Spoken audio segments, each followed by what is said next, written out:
वक्त की सुइयां जब पीछे मुड़ती हैं तो अक्सर उन यादों के दरवाजे खोल देती हैं जिन्हें हम पीछे छोड़ आए थे। हेलो दोस्तों, आज हम उस मोड़ पर खड़े हैं जहां से सब कुछ शुरू हुआ था। चैप्टर 2, अक्टूबर जंक्शन, 10 साल पहले, बनारस। अक्टूबर 2010, बनारस। चलिए सुनते हैं कहानी। बनारस शहर सच और सपने के बीच में कहीं बसता है। बनारस में कोई समझ नहीं सकता कि सच क्या है और सपना क्या। कोई यहाँ सच ढूंढने आता है तो कोई सपना भूलने। लेकिन बनारस एक ढीठ शहर है। ये लोगों के सच को सपने में बदल देता है और सपने को सच की तरह दिखाने लगता है। बनारस के चौराहों पर जिंदगी के मायने गोल गोल घूमते रहते हैं। कोई पकड़ लेता है तो कोई खाली हाथ लौट जाता है। शहर थोड़ा मूडी है, हर किसी पर खुलता नहीं और हर किसी से खुलता नहीं। बात थोड़ी गहरी है, कोई समझ जाए तो ठीक, नहीं तो जय भोलेनाथ। किसी भी कहानी में कोई लड़का और कोई लड़की कहीं ना कहीं तो मिलते हैं।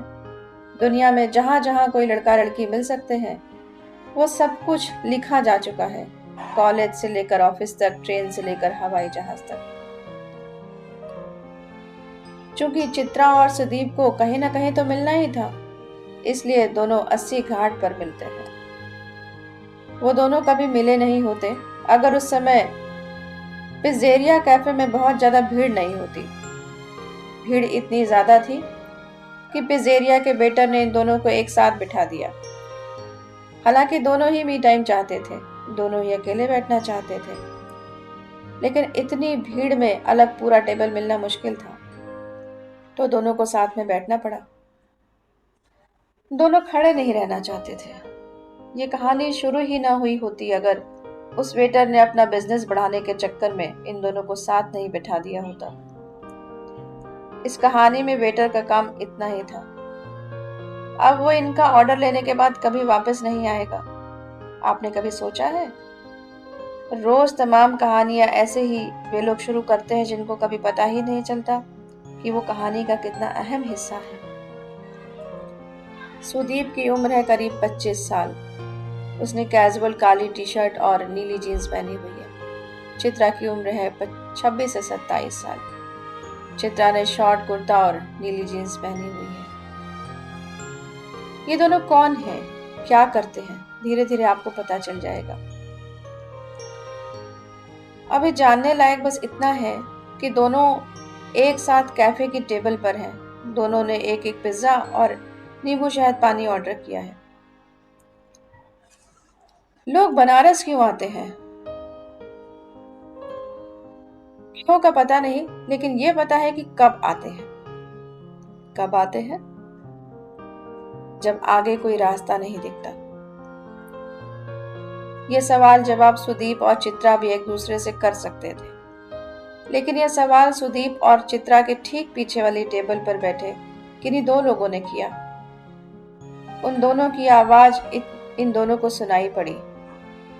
इन दो लोगों ने अगर उस दिन यह सवाल न पूछा होता तो शायद ये कहानी शुरू ही न हुई होती। पीछे वाली टेबल पर बैठे उन दो अजनबियों की बात सुनकर चित्रा ने कहा, हाउ ट्रू। कहाँ अटक गई हैं आप? सॉरी, शायद मुझे नहीं पूछना चाहिए, सुदीप ने कहा। इट्स ओके, मैं अपनी किताब में एक जगह अटक गई हूँ। कहानी आगे ही नहीं बढ़ रही। यहाँ बीएचयू में एक कविता का इवेंट था, वहां से इनविटेशन आया तो सोचा शायद बनारस में मोक्ष तो सबको मिलता है, शायद मुझे कहानी मिल जाए। तुम बनारस क्यों आए हो? चित्रा ने पीछे की टेबल पर बैठे लोगों की बात सुनने की नाकाम कोशिश करते हुए पूछा। मेरे एक दोस्त की शादी थी और बनारस के बारे में बहुत कुछ सुन रखा था। कई सालों से यहाँ आने का मन था। कैसा लगा बनारस? जैसा सुना था वैसा तो नहीं लगा अभी तक। कितने दिन से आए हो? एक दिन हो गया, कल ही फ्रेंड की शादी थी। बनारस चढ़ने में टाइम लगता है, चित्रा ने कहा। सॉरी, मैं समझा नहीं। 2 दिन के लिए आओगे तो बनारस कभी अच्छा नहीं लगेगा। बनारस आओ तो फुर्सत में आओ। बनारस आते बहुत लोग हैं, लेकिन बहुत कम लोग पाते हैं। तुम्हारी ये आखिरी लाइन मेरे ऊपर से गुजर गई, लेकिन एक बात बताओ, ज्यादा दिन रुकने से बनारस बदल थोड़े जाएगा।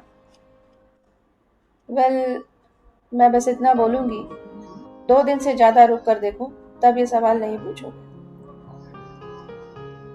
इतने में पिज्जा आ गया। दोनों ने अपना अपना पिज्जा खाना शुरू किया। सुदीप पिज्जा खाते हुए घाट के पास बैठे कॉलेज के बच्चों को देखने लगा। वो बच्चे शायद बनारस हिंदू यूनिवर्सिटी के आर्ट्स कॉलेज के थे। वे घाट पर बैठकर घाट का स्केच बना रहे थे। कुछ लोगों को पता भी नहीं था कि उनका एक हिस्सा किसी अनजान लड़के के स्केच में कैद हो गया है। हमारे कितने हिस्से दुनिया में कहाँ कहाँ कैद हैं, ये हम कभी नहीं जान पाएंगे। दोनों आधा पिज्जा खाने तक कुछ नहीं बोले। चूंकि भीड़ बहुत थी, तो वेटर ने सुदीप और चित्रा की टेबल पर 1-2 लोगों को और फिट करने की कोशिश की। चित्रा ने वेटर से कहा कि 1-2 लोग और आ रहे हैं। वेटर को भी पता था चित्रा झूठ बोल रही है। चित्रा आराम से बैठना चाहती थी। देखो, पिज्जा आधा बचा है। अगर मैंने जल्दी खा लिया तो वेटर जाने के लिए बोलेगा। मुझे थोड़ी देर यहाँ बैठने का मन है। तब तक टाइम पास के लिए तुम अपने बारे में कुछ क्यों नहीं बताते? सुदीप चित्रा की बात सुनकर हंसा। कमाल है, मुझसे कोई ऐसे बात नहीं करता। वैसे टाइम पास के लिए तुम अपने बारे में कुछ क्यों नहीं बताती? पूछो। शहर? शहर मतलब जहाँ की मैं हूँ या जहाँ मैं रहती हूँ? मोस्टली लोगों के लिए 2 शहर होते हैं, एक जहाँ के हम होते हैं और एक जहाँ हम रहते हैं। जहाँ तुम रहती हो दिल्ली, और तुम्हारा? मुंबई। और तुम रहने वाली कहाँ की हो? भोपाल। और तुम? लखनऊ। वैसे ये शहर वाले सवालों से तो तुम बोरिंग सी नौकरी करने वाले एमबीए टाइप लग रहे हो। तुम जज कर रही हो मुझे? हाँ, कर रही हूँ। अब कुछ अच्छा बताओ, चाहे झूठ बताओ, मजा आना चाहिए बस। मैंने 12th के बाद पढ़ाई नहीं की। What, are you serious? 100% serious. ये हुई ना बात, फिर करते क्या? मैं इतना कुछ खास नहीं करता। मैंने करने के लिए लोग रखे हुए हैं। ढील की आदि तुम तो फेंकने ही लगे। लेकिन चलो, कम से कम ये बोरिंग तो नहीं है। अब तुम पूछो। तुम किताब क्यों लिखना चाहती हो? फिर से बोरिंग सवाल। किसी को नहीं पता होता कि वो किताब क्यों लिखना चाहता है। फिर भी कोई तो वजह होगी। मुझे नहीं पता क्यों लिखना चाहती हूँ। शायद नेम फेम के लिए। अब मेरी बारी। पूछो। नाम क्या है तुम्हारा? अब तुम बोरिंग सवाल पूछने लगी। एक बोरिंग सवाल तो पूछ ही सकती हूँ। सुदीप यादव। एक मिनट, एक मिनट। सुदीप यादव तो सुना हुआ नाम है। तुम्हारी कंपनी का नाम क्या है? फिर बोरिंग सवाल। अरे बताओ। बुक माई ट्रिप। तो तुम द सुदीप यादव हो? हाँ, सुदीप यादव हूँ। नाम के पहले द लग गया है, मुझे नहीं पता था।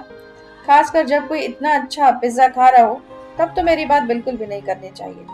सुदीप ने पिज्जा का एक पीस अपनी प्लेट में रखते हुए कहा। मैंने पेपर में पढ़ा है तुम्हारे बारे में, लेकिन ये स्टार्टअप वगैरह मुझे ज्यादा समझ नहीं आता।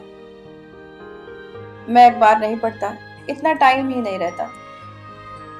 तो तुम्हें कैसे पता चलता है कि आसपास क्या चल रहा है? चित्रा ने अपने पिज्जा का आखिरी पीस खाते हुए पूछा।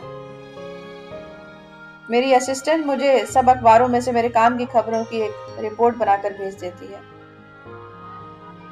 तो जिस सुदीप यादव के पास बिल्कुल भी टाइम नहीं है, वो यहाँ बनारस में बैठकर आराम से पिज्जा खा रहा है, और मैं उससे कोई फालतू सी बोरिंग बात कर रही हूँ। बताया ना, मैं एक दोस्त की शादी में आया था और फिर मैंने 3 दिन का ब्रेक भी ले लिया। ब्रेक किस लिए? मेरे डॉक्टर ने दवा के साथ छुट्टी भी प्रेस्क्राइब की थी। बनारस का प्लान बना तो सोचा यहाँ रुक कर देखते हैं। हुआ क्या है तुम्हें? तुम ज्यादा ही पर्सनल नहीं हो रही? राइटर कब से जर्नलिस्ट टाइप सवाल पूछने लगे। सुदीप ने अपना पिज्जा खत्म किया। वेटर अब तक इनकी टेबल पर घात लगाए बैठा था। सॉरी, लेकिन सुदीप यादव ऐसे ही किसी टेबल पर टकरा जाए तो थोड़ा एक्साइटमेंट तो बनता है। मैं झूठ बोल रहा था। मैं सुदीप यादव नहीं हूँ, ना ही मेरी कोई कंपनी है। मैंने एमबीए किया है और मैं नॉर्मल सी नौकरी करता हूँ। सुदीप यादव के बारे में आर्टिकल पढ़ा था कभी, बस आज मौका देखकर फेंक दिया। चित्रा को कुछ समझ नहीं आया कि सामने बैठा हुआ लड़का सच बोल रहा है या झूठ। आरती शुरू होने के है। अच्छा लगा आपसे मिलकर, मिस राइटर। चित्रा पाठक नाम है मेरा, और तुम्हारा? क्या फर्क पड़ता है, मान लो सुदीप यादव ही है। अपनी किताब पूरी कर लेना तो भेजना मुझे। कंपनी की वेबसाइट पर मेरा एड्रेस है। सुदीप आरती देखने चला गया और वहां उन बच्चों के स्केच का हिस्सा हो गया। चित्रा ने अपना बिल अदा किया। वो भी घाट पर आरती देखने बैठ गई।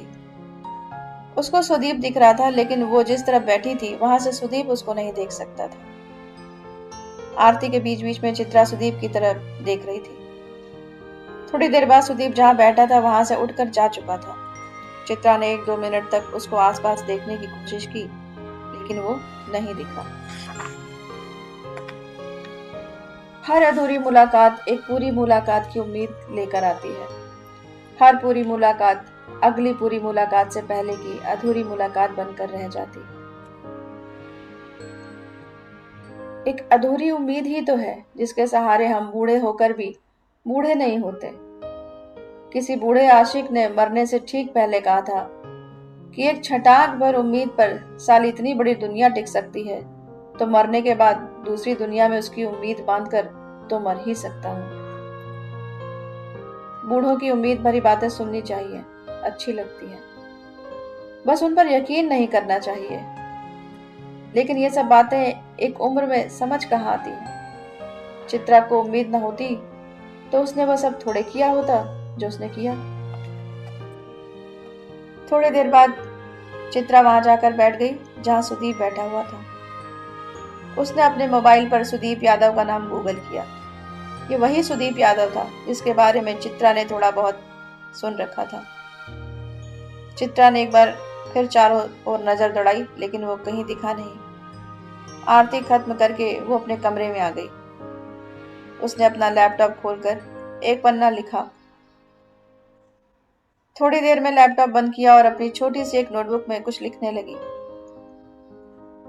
थोड़ी देर में वो उससे भी बोर हो गई। उसने होटल के कमरे का टीवी ऑन किया। टीवी पर इश्किया फिल्म का गाना दिल तो बच्चा है जी चल रहा था।